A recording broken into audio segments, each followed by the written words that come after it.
Queridos, abram suas Bíblias aí no livro de Gênesis 41. Esse mês de janeiro, esse iniciozinho de fevereiro, Deus tem falado muito com a gente com o livro de Gênesis.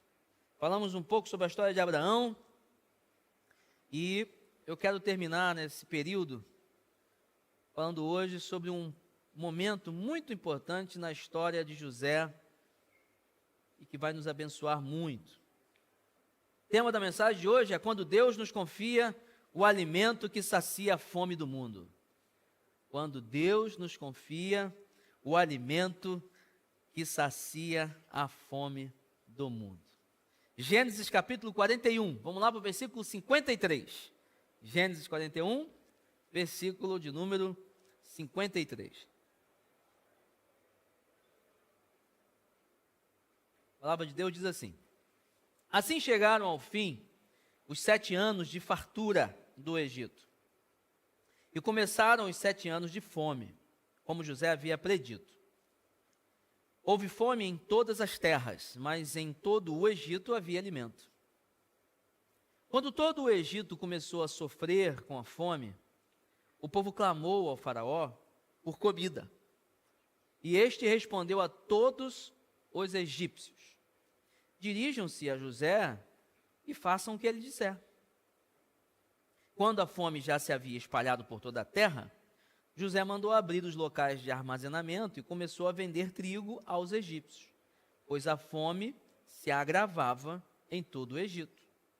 E de toda a terra vinha gente ao Egito para comprar trigo de José, porquanto a fome se agravava em toda parte. Glória a Deus por sua palavra. Irmãos, José não foi preparado por Deus. O objetivo na vida de José, o objetivo de Deus, não foi apenas levar José para o Egito, para que ele então fosse instrumento ou ferramenta de Deus para Faraó, interpretasse seu sonho e ajudasse o povo num grande período, num grande momento ali crítico de fome. Esse não foi o grande projeto para a vida de José.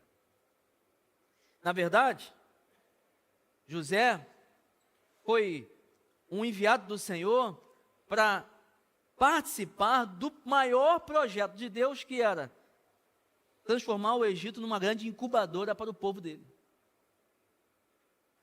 José teve um sonho há muito tempo, garoto, e nesse sonho, um sonho esquisito, sol, lua, estrelas, se dobrando diante de José. Ele conta para os irmãos, conta para o pai. O pai fala assim: pô, tá meio esquisito isso aí, José. Você é filho amado, eu gosto muito de você, mas eu, sua mãe, a gente vai se dobrar diante de você. Mas tá bom. Se o pai achou esquisito, os irmãos não gostaram nada. O que aconteceu? Os irmãos já estavam com um pouco de ciúme de José. José tinha a túnica mais bonita, era o filho amado. E os irmãos o que fizeram? Vamos matar José. Decidiram matar José, mas um dos irmãos falou: não, vamos matar, não, vamos vender que é melhor. Venderam José, pegaram a túnica de José, mataram o animal, sujaram de sangue, levaram para o pai dele: ó, seu filho morreu, acabou. E, na verdade, eles venderam José. Venderam por um comboio assim de mercadores, e eles venderam José para Potifar.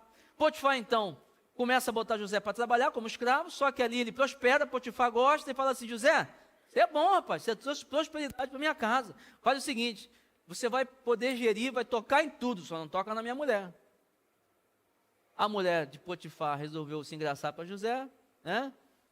Seduziu, José não caiu na dela, ela caluniou José, José foi preso, foi para a cadeia.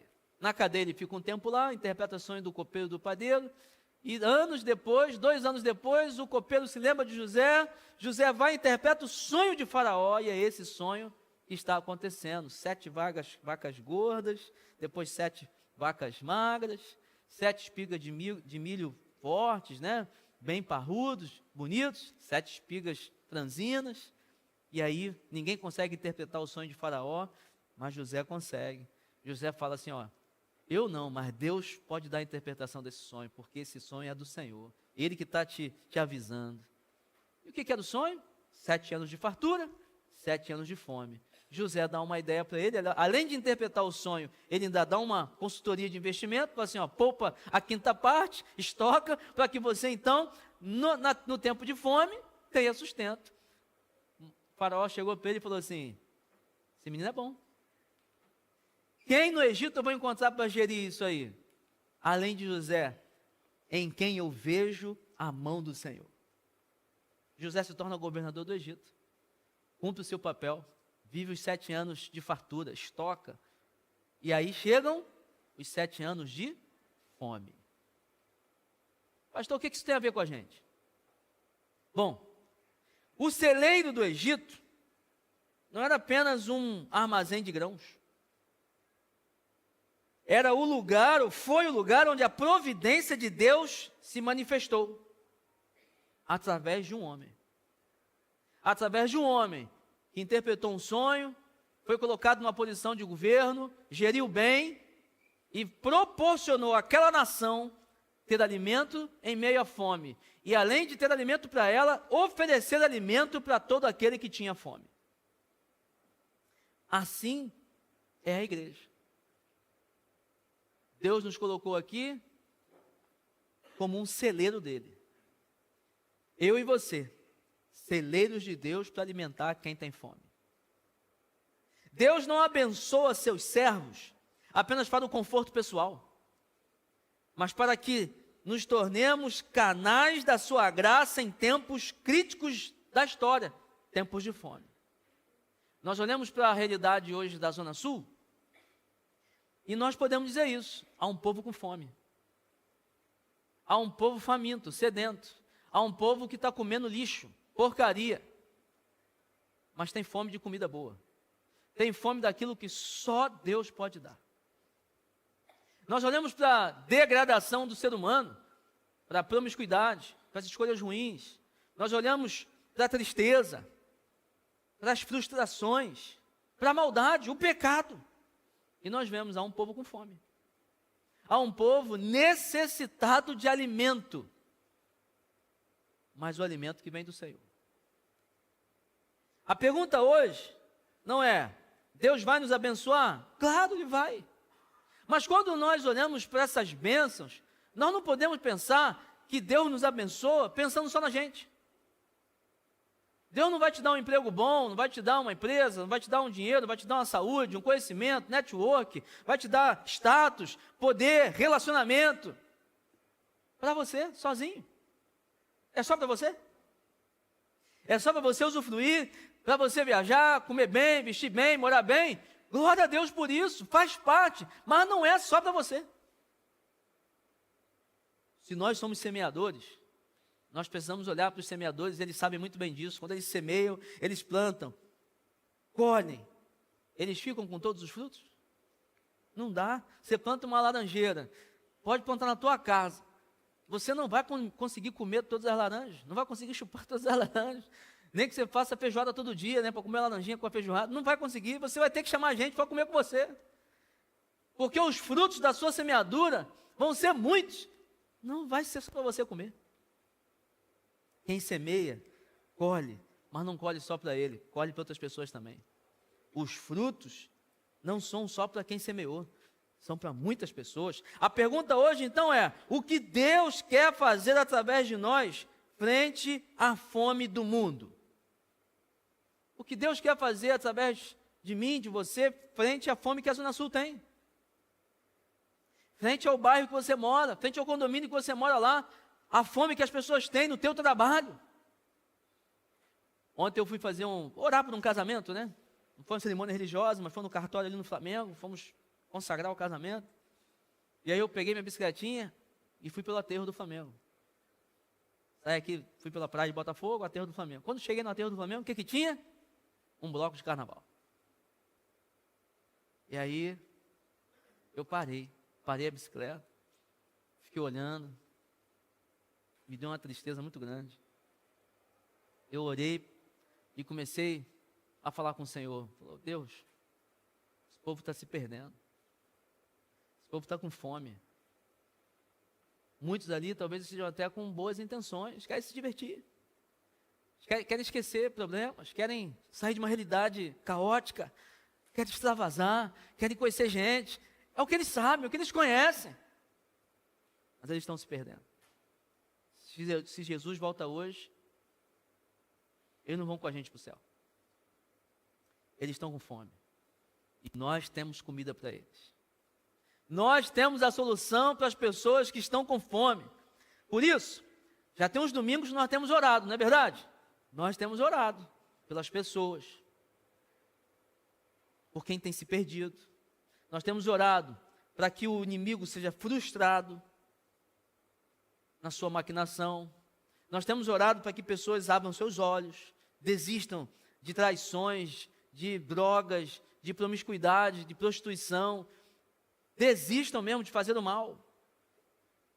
E acordem, conheçam o Senhor Jesus e mudem de vida. Nós temos orado por isso. E nós vamos começar uma campanha. Nós fizemos uma campanha no início do ano, de 7 dias de jejum e oração, e eu quero lançar para a igreja de novo uma campanha de 10 dias de jejum e oração a partir de amanhã. Uma pessoa falou comigo assim, mas nós vamos jejuar no carnaval? Eu falei, vamos. Por que não? Pô, mas no carnaval eu vou viajar, mas o que tem? O diabo não tira férias, não. Nós não podemos jejuar, mesmo passeando? Podemos. Sabe por quê? Porque é no momento onde o diabo talvez se levanta ou arregimenta seu exército, faz um grande esforço para tragar vidas com ele para o inferno, talvez a igreja descanse. E nós podemos descansar, passear, curtir, ainda jejuar e orar. Nós podemos fazer tudo. Nós podemos fazer isso aí, ainda ganhar pessoas para Jesus. Nós vamos cobrir em oração os 100 missionários que vão estar aqui na igreja, evangelizando a Zona Sul. 100 missionários da Jocum vão estar aqui, vão dormir aqui e vão evangelizar nos blocos de carnaval aqui na Zona Sul. Vamos cobri-los de oração. Nós vamos orar para que pessoas possam acordar e falar assim, há um caminho melhor, Jesus Cristo. Porque a Bíblia diz que as portas do inferno não prevalecerão contra a igreja. E talvez você não entendeu ainda. São as portas do inferno. Então nós que temos que nos movimentar, ir lá e arrebentar as portas. E nós temos que brigar com as ferramentas corretas, da forma correta, orando, nos ajoelhando e no mundo espiritual nos levantando, dizendo, o diabo não vai tragar a vida dessas pessoas. Por isso, como é que a gente vai fazer? Um jejum, 12 horas por dia, uma refeição. Tira uma refeição e esteja em oração. Ore, porque jejum sem oração é só dieta. Né? É bom também, jejum intermitente é bom, mas você tem que orar. Tire uma refeição, faça desse momento um momento de oração. Esteja em espírito de oração. Ore pelas pessoas. Pastor, eu posso orar por mim? Pode. Ore por seus problemas, por bênçãos para a sua vida, ore por que você quiser, mas se una com a igreja para orar, para que pessoas conheçam Jesus, para que a Zona Sul mude, para que a Zona Sul possa ser conhecida não por festas, não por blocos, mas pelo poder de Deus. É possível? Você acha que é possível isso acontecer? Para Deus nada é impossível. E aí, nós vamos fazer o seguinte, todo dia, nesses 10 dias, vamos ter uma live de oração 18 horas. No Instagram da igreja. Você está convidado a entrar com a gente, para orar com a gente. Divulgar, postar, e a gente mandar para pessoas, estou orando por você, quer pedir oração para alguma coisa. Todo dia, nós vamos ter oração 7 da manhã, 12h30 e às 18 horas com a live. 7 da manhã e 12h30 na sala do Zoom que a gente ora. Eu quero convidar você a ir lá amanhã, 7 da manhã. Oração, batalha. Vamos clamar ao Senhor para que a realidade da Zona Sul mude em nome de Jesus. A Zona Sul está com fome. O que nós vamos fazer em relação a isso? Através desse texto aqui, nós vemos princípios para nos movimentarmos em relação ao cenário que vivemos. Primeiro, diante da fome da Zona Sul, precisamos aprender que Deus confia recursos a quem é diligente e obediente. Versículo 56 diz, Quando a fome já se havia espalhado por toda a terra, José mandou abrir os locais de armazenamento e começou a vender o trigo aos egípcios, pois a fome se agravava em todo o Egito. Irmãos, José agiu com base na obediência. Mas não foi uma obediência somente lá, estocando, né, concluindo o plano ou realizando o plano que Deus deu para ele, não. José obedeceu em tudo. Obedeceu na casa de Potifar, tanto que foi melhor lá. Tanto que ganhou confiança e geriu toda a casa dele, os funcionários. José foi obediente na prisão. Tanto que José chegou na prisão e ele mudou a realidade da prisão. Eu imagino José na prisão, chegando lá. Estou na prisão, não vou poder sair daqui mesmo? Então, vamos mudar essa realidade. Quem é o responsável pelo rancho aí, pela comida? Rapaz, não dá para fazer uma comidinha melhor, não? Eu vou ajudar você. Faz uma dieta mais balançada aí, pô. Faça melhor esse bife. Né, ó. Faz um grelhadinho também para quem não quer comer gordura. Aqui, tem como fazer uma noite de massas, não? Aí os prisioneiros falaram assim, rapaz, mas desde que o José chegou, nós temos comido melhor, rapaz. Que negócio é esse que a comida está boa? Aí José deve ter chegado assim pro carcereiro-chefe. Tem como fazer um funcional para a rapaziada, não? Tomar um banho de sol, um exercício físico, sabe? Pensar na musculatura da galera. Ele mudou a cadeia. Foi obediente ao Senhor, foi diligente, mudou a realidade daquele lugar. E foi obediente no palácio. Recebeu uma ordem do Senhor, cumpriu o que o Senhor quis e viveu a prosperidade que o Senhor tinha para ele. José recebeu recurso, recebeu conhecimento, recebeu poder, contato, influência. José foi abençoado pelo Senhor por causa da sua obediência e diligência. O seu comprometimento. A abundância não caiu do céu, foi fruto da diligência, da visão, submissão e direção de Deus para a vida de José. Deus entrega recursos espirituais, entrega recursos emocionais, materiais, né, financeiros, a quem entende que tudo vem dele e pertence a ele. Deus quer entregar para a gente recursos financeiros mesmo, quer entregar, eu creio nisso. Deus quer entregar para a gente conhecimento. Deus quer entregar para a gente contatos. Deus quer levar a gente para lugares onde a gente nunca sonhou, falando, nossa, eu estou sentado aqui à mesa com só gente poderosa. Eu agora estou com a possibilidade de conversar com gente de outros países, eu estou com a possibilidade de me relacionar com gente muito importante. Deus quer dar isso para a gente. Deus quer dar sabedoria para a gente. Deus quer dar um entendimento, discernimento para a gente. Deus quer dar estrutura emocional para a gente, riqueza, estabilidade, você é controlado, você se importa com as pessoas, trata bem as pessoas. Deus quer dar para a gente essas riquezas. Mas Ele está perguntando, você tem sido obediente ao Senhor? Diligente? Tem cumprido aquilo que Deus já ordenou você fazer? Muitas das vezes, nós estamos vivendo grandes oportunidades para acessar grandes coisas, para conquistar muitas coisas, e nós não estamos sabendo reter essas coisas. Quando eu digo reter, não é porque você não vai compartilhar, mas para você absorver, aprender. É como uma pessoa que constrói uma cisterna, né? Nós temos aqui uma cisterna na igreja, um condomínio tem cisterna, outros lugares tem cisterna, para quê? O dia que as águas do rio aí, né, deu ruim, eu não vai ter abastecimento de água, eu tenho uma cisterna. Tenho para reserva de emergência aqui. Eu tenho recurso, sei que precisa, tem funcionário, vamos fazer, vamos construir, porque um dia eu vou usar. Há muitas pessoas que estão tendo acesso, estão tendo oportunidades, ferramenta nas mãos, mas não têm sido sábias, obedientes, diligentes, preocupadas em prover algo que vai dar sustento em momentos de crise. Fazer com que sua vida, não é que dependa só de si, continuará dependendo de Deus, mas vai fazer sua parte, vai aprender a construir com aquilo que Deus está dando para a gente.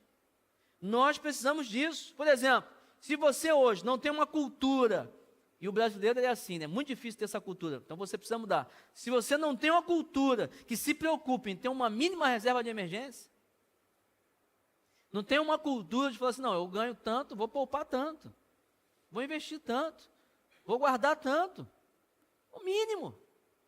Um pouquinho do dinheiro, poxa, vai que um dia você precisa consertar o carro, precisa resolver um problema no apartamento, precisa pagar um procedimento cirúrgico, alguma coisa. Aí por isso que tanta gente fica enrolada, as contas não entram no acerto lá matemático, é uma bola de neve, você não se prepara.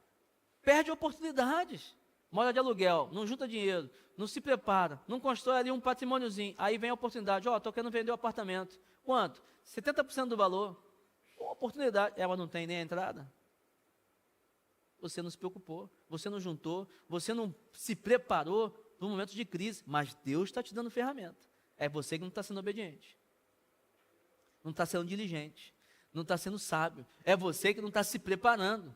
Se você não investir o tempo hoje no estudo, se capacitando, não terá oportunidade ou competência quando o mercado, por exemplo, ficar difícil.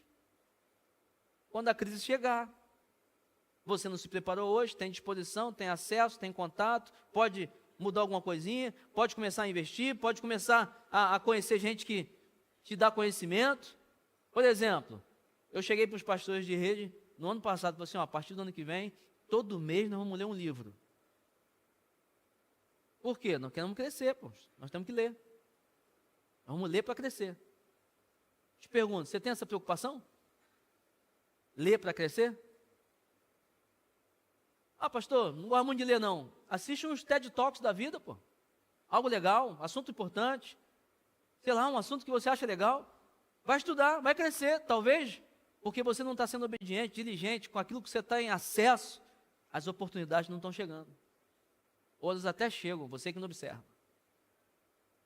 Você não está conseguindo estocar, você não está conseguindo armazenar, se preparar. Se você não cultivar bem as relações, se você não aprender a resolver problemas pequenos hoje, talvez daqui a pouco vão ter tantos problemas, que você não vai ser capaz, ou não vai ser possível você gerir tudo aquilo que você está vivendo. Isaías 55, 6 diz, buscai ao Senhor enquanto se pode achar, invocai-o enquanto está perto, deixe o ímpio o seu caminho, e o homem maligno os seus pensamentos, e se converta ao Senhor, que se compadecerá dele. Torne para o nosso Deus, porque grandioso é em perdoar. Isaías está falando assim, Deus está hoje acessível, tá? Você pode mudar o caminho, você pode se arrepender, você pode ser uma pessoa melhor, você pode endireitar a sua vida, olhe para o Senhor, aproveite. Haverá um dia que você não vai conseguir mais acessar a Deus. E aí já vai ser tarde. O dia é hoje. O esforço feito quando tudo parece calmo é o que garante a sobrevivência quando as coisas se complicam. Hoje está tranquilo, você está vivendo, está se pagando. O conhecimento está suficiente, mas o mundo gira. Se você não se prepara hoje, pode tombar amanhã. Deus está querendo nos encher, está querendo nos treinar. Pois há uma zona sul faminta, e Ele quer compartilhar o alimento através de nós. Nós seremos abençoados no processo. Ora, se eu estoco comida para alimentar outros, eu como também. Se Deus me dá um recurso para ajudar outros, eu usufruo desse recurso também. Se Deus me dá um conhecimento para ajudar outros, o conhecimento me abençoa também. Nós somos canais, somos abençoados, mas não é sobre nós, é sobre aquilo que Deus quer fazer na área onde você vive. Quem despreza o tempo da preparação não estará pronto no tempo da provisão. Ei, o que você tem jogado fora que podia estar guardando? Não estou falando para você ser um acumulador, não. Mas talvez há coisas que você não está aproveitando, não está consumindo, não está digerindo. Você vai precisar. Estoque, porque períodos de fome chegarão. E você precisa ser obediente, diligente com aquilo que Deus tem colocado na sua mão. Em segundo lugar, diante da fome da Zona Sul, precisamos aprender que quem é fiel a Deus exerce influência sobre as pessoas.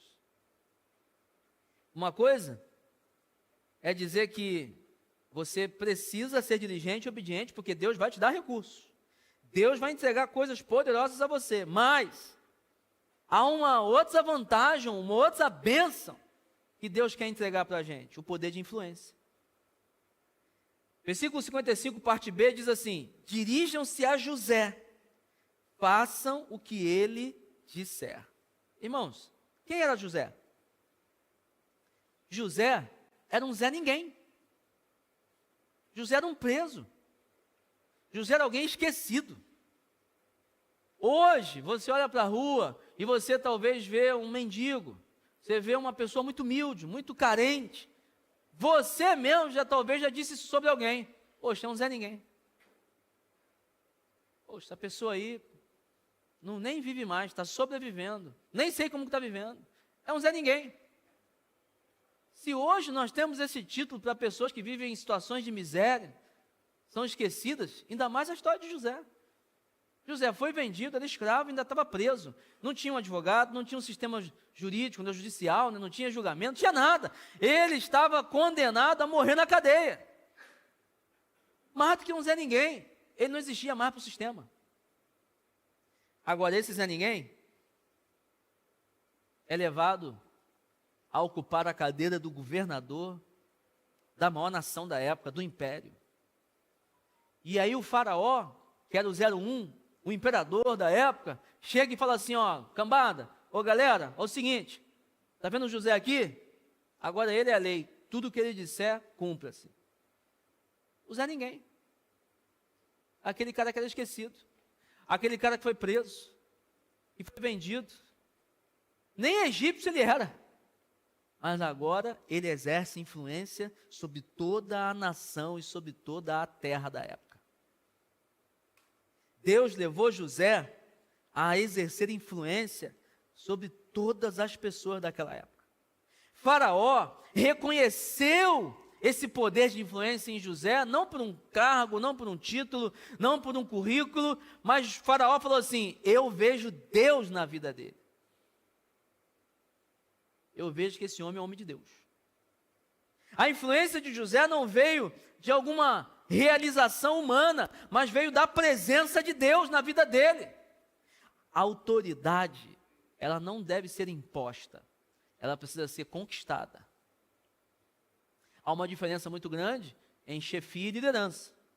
Você talvez seja uma pessoa que exerça um cargo de chefia, você pode ser chefe, responsável, encarregado, beleza, uma lei, né, uma resolução do seu trabalho, o seu superintendente, o CEO falou, agora você é chefe, mas você não é líder. Para você se tornar líder, você tem que conquistar essa liderança. Às vezes você tem uma chefia que chefia um grupo, e uma pessoa do grupo é líder do grupo, porque o chefe não é líder, alguém tem que liderar, essa pessoa lidera. Porque liderança, autoridade, ela é conquistada através de admiração, de tempo. José governava porque antes foi governado por Deus, e a essência de Deus, a presença de Deus na vida dele foi vista, e isso exerceu, ou possibilitou José de exercer uma influência sobre a vida de pessoas. Irmãos, um farol, ele não faz barulho, ele não tem GPS, ele não se comunica por frequência de rádio, mas basta ter uma tempestade. Toda embarcação gosta de ver um farol, porque exerce influência. Tem uma luz ali, tem um caminho sendo apontado ou direcionado. Da segurança, é um farol.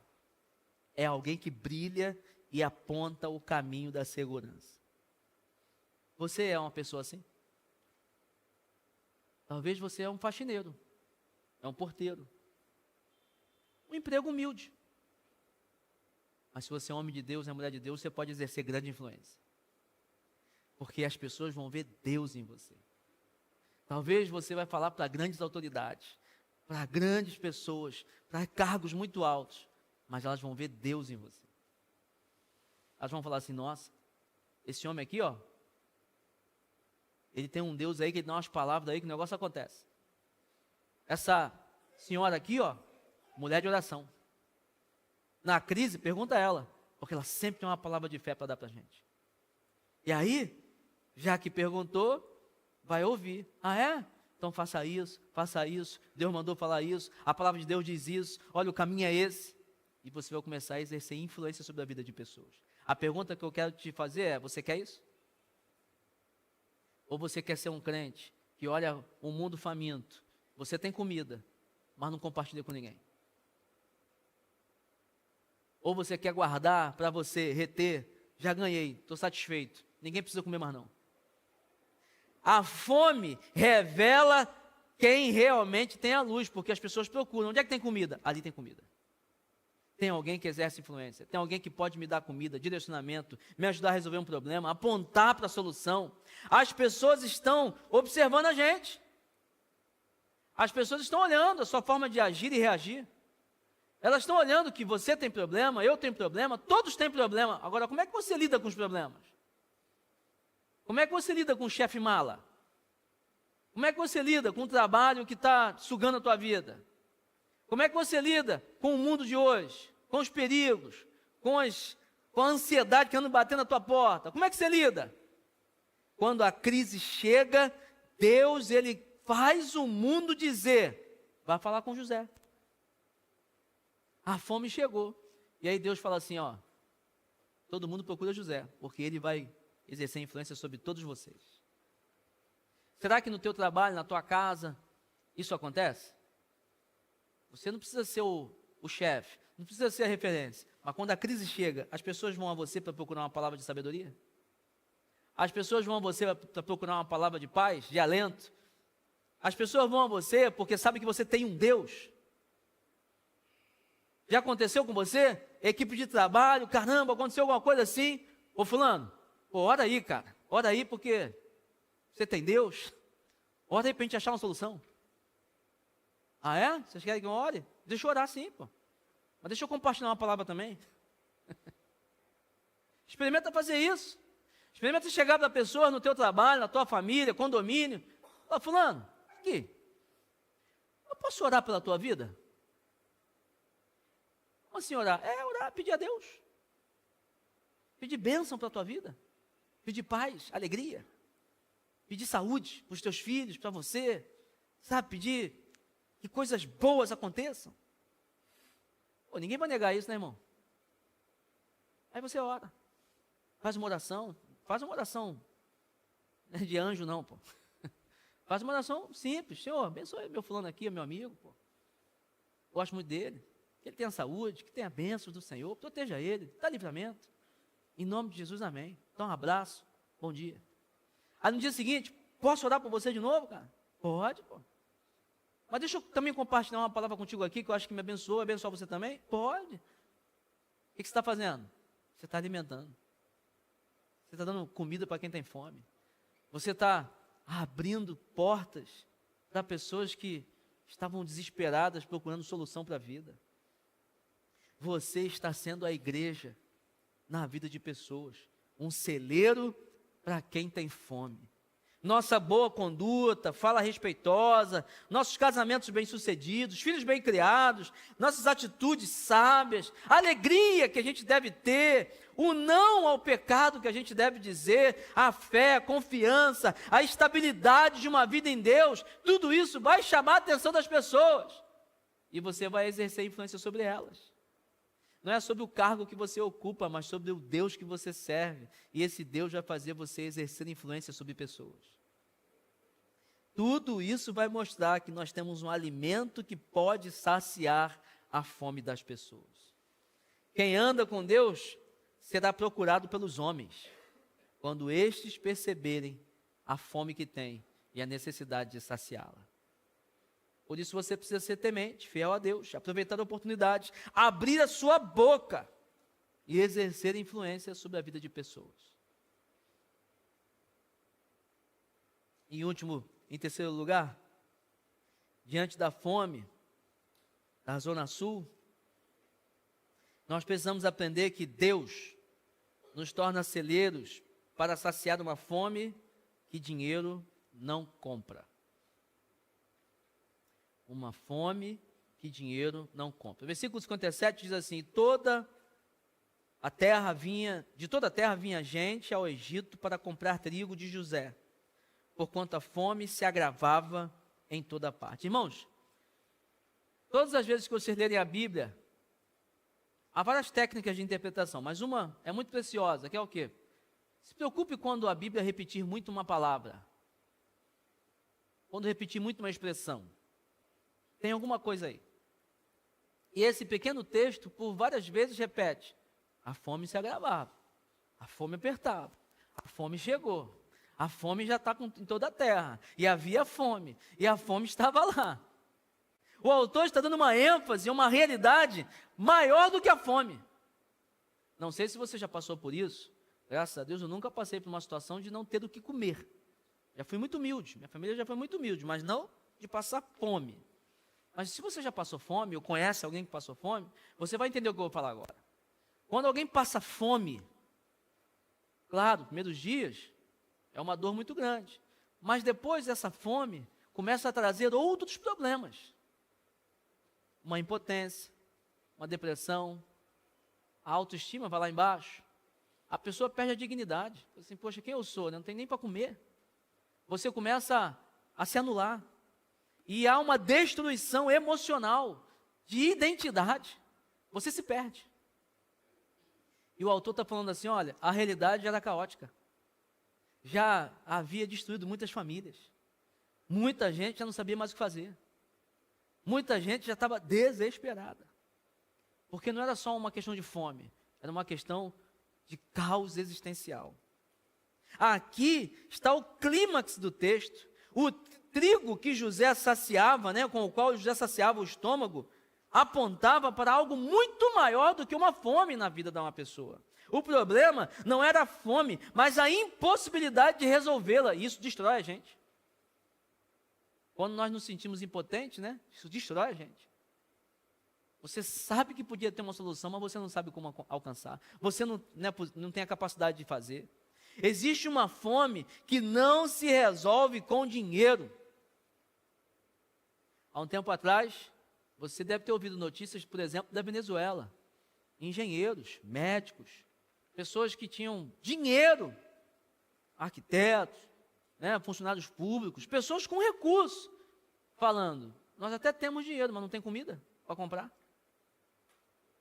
Nós já matamos os cachorrinhos, nós já comemos uns bichinhos que tinha lá, nós já fizemos o que era possível, mas não tem mais comida. A gente sabe que poderia ter, mas não tem.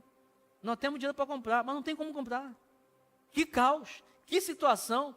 Ou seja, não é uma questão de dinheiro, é uma questão existencial, política, é muito maior do que uma pessoa.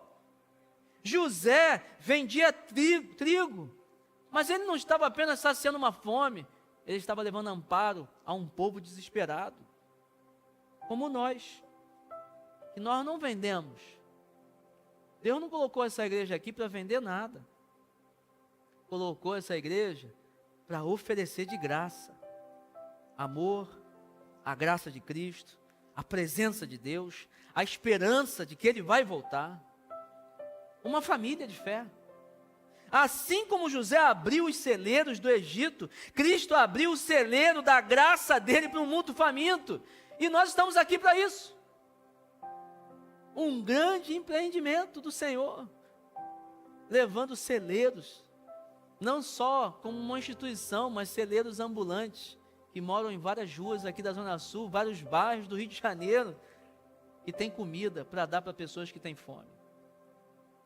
A mulher samaritana, por exemplo, de João 4, ela ia buscar água, Então ela sabia onde buscar água. Ela não ficava com sede de água, mas ela era sedenta da água da vida.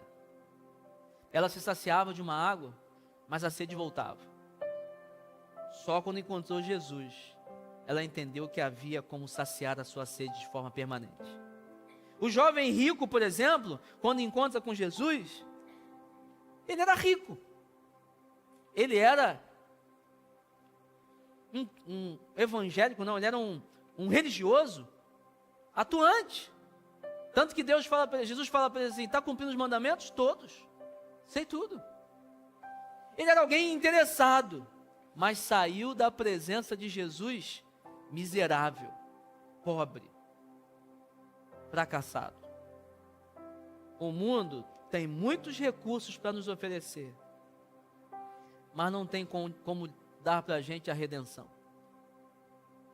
As pessoas precisam encontrar em nós aquilo que elas não podem ter com dinheiro ou com qualquer coisa que elas possam fazer.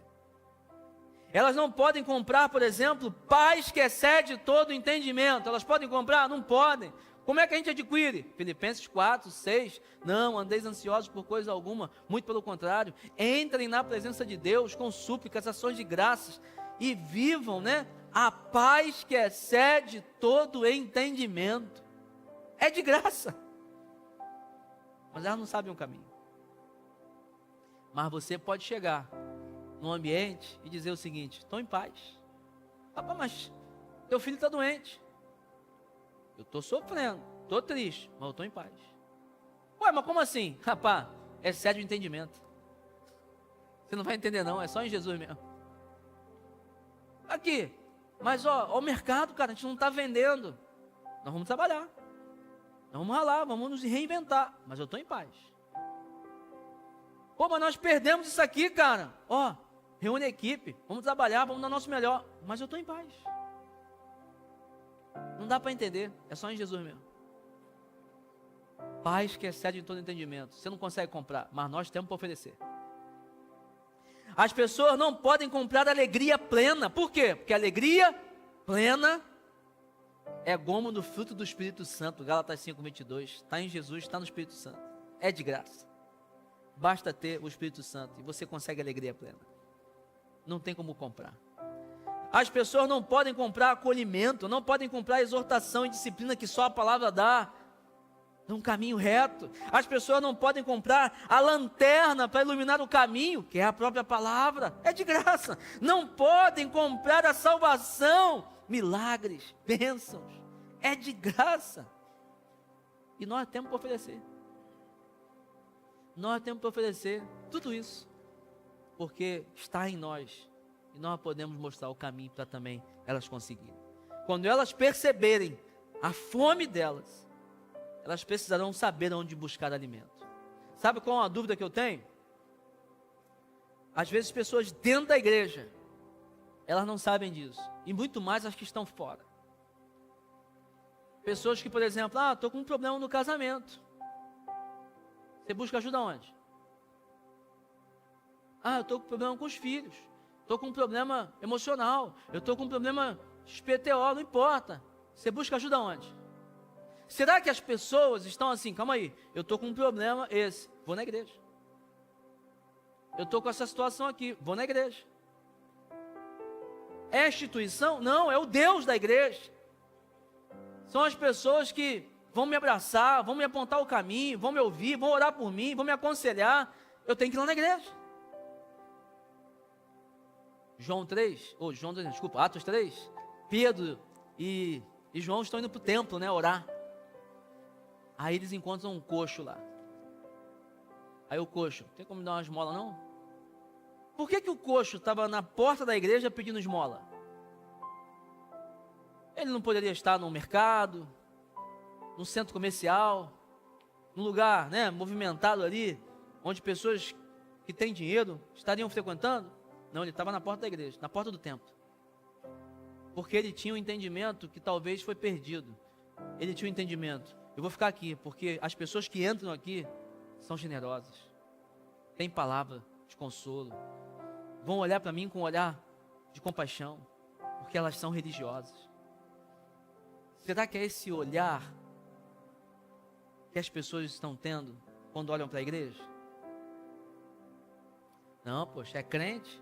Não, crente é generoso, crente é de fé, crente é amigo, crente para ajudar, crente se compadece, crente é assim. Ou será que as pessoas estão olhando para a gente com outro pensamento?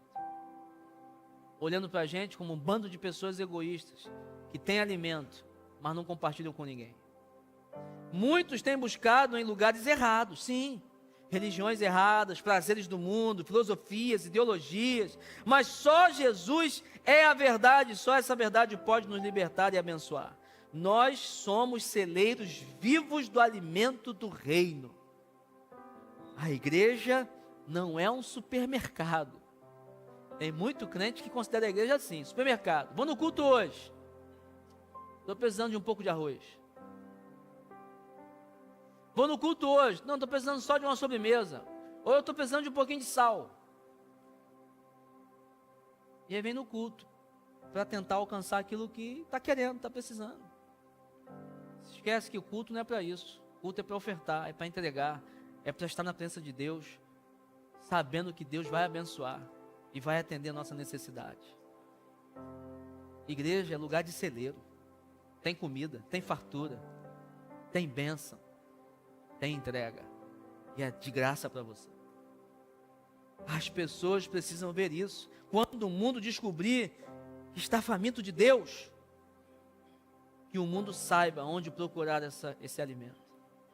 O que Deus colocou na gente não é para vender, é para doar.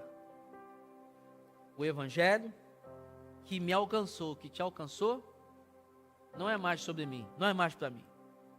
Agora é sobre a pessoa que você vai alcançar.